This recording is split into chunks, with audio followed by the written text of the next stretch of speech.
حضرت عبداللہ ابن عباس رضی اللہ تعالیٰ عنہ فرماتے ہیں کہ رسول اللہ صلی اللہ علیہ وسلم کی رمضان میں دو مصروفیات ہوتی تھیں.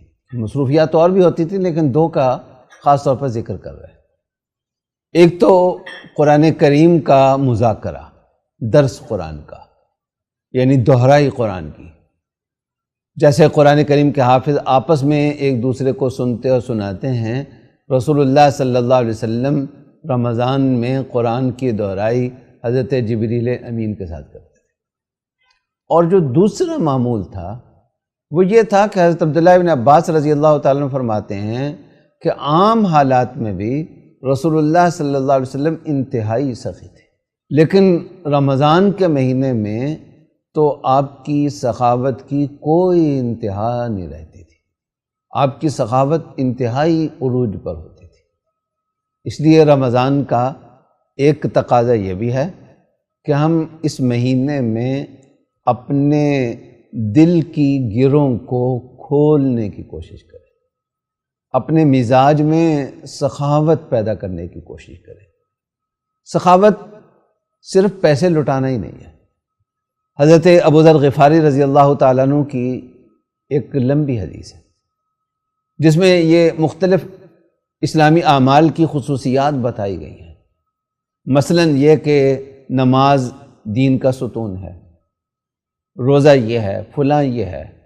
حدیث کا جو اختتام ہوا ہے وہ اس پر ہوا ہے کہ 3 دفعہ یہ جملہ ارشاد فرمایا، الصدقۃ شیء عجیب، الصدقۃ شیء عجیب، الصدقۃ شیء عجیب. نماز کے بارے میں بتا دیا یہ ہے، روزے کے بارے میں بتا دیا یہ ہے، لیکن صدقہ کیا ہے یہ بس یہ کہہ سکتے ہیں کہ یہ عجیب چیز ہے. انسان اگر اس کا تجربہ کر کے دیکھ لے راہ خدا میں خرچ کرنے کے جو فوائد ہیں، اور اللہ نے ایک گارنٹی دی ہے کہ اللہ کے راہ میں جو خرچ کیا ہوتا ہے وہ کبھی ضائع نہیں جاتا. اللہ دنیا میں بھی دیتے ہیں، وَمَا أَنفَقْتُم مِّن شَيْءٍ فَهُوَ يُخْلِفُهُ وَهُوَ خَيْرُ الرَّازِقِينَ. جو کچھ بھی تم خرچ کرو گے، جو کچھ بھی، اللہ نے بہت عموم کے ساتھ یہ بات کہی ہے، تھوڑی زیادہ جو کچھ بھی تم خرچ کرو گے تو اللہ تمہیں وہ لٹا کر دیں گے.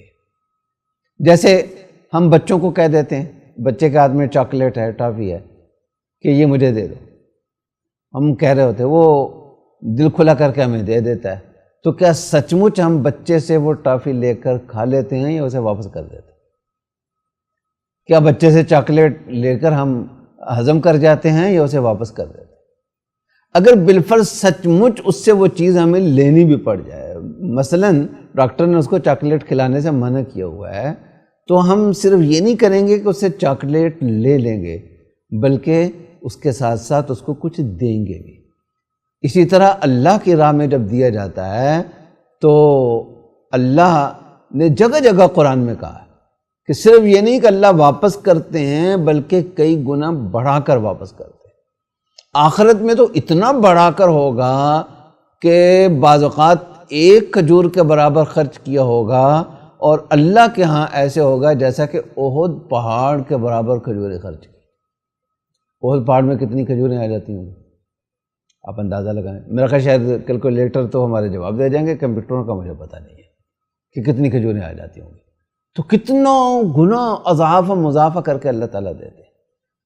لیکن صرف صدقہ یا سخاوت یہ پیسہ خرچ کرنا نہیں ہے، بلکہ اللہ کی مخلوق کو آپ کسی بھی طریقے سے فائدہ پہنچاتے ہیں.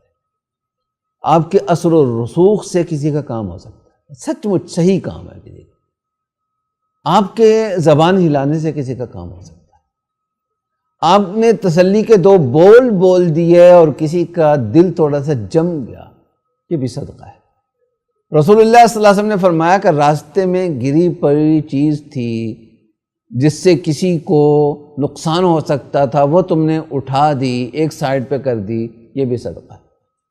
فرمایا کہ مسکرا کر کسی سے مل لیا، کسی کا سامنا مسکرا کر لیا تو یہ مسکراہٹ بھی صدقہ ہے.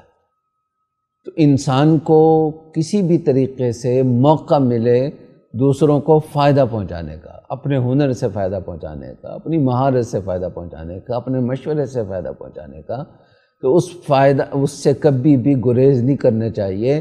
خاص طور پر رمضان کے مہینے میں یہ عادت ہمیں اپنے اندر پہلے سے زیادہ پیدا کرنے کی کوشش کرنی چاہیے، مالی طور پر بھی صدقہ خیرات کرنے کی، اور دوسرے کسی راستے سے ہم کسی کو فائدہ پہنچا سکتے ہوں اس کی بھی ہمیں کوشش کرنی چاہیے۔ اللہ تعالیٰ عمل کرنے کی توفیق عطا فرمائے۔ خليل بالقرآن هو إمام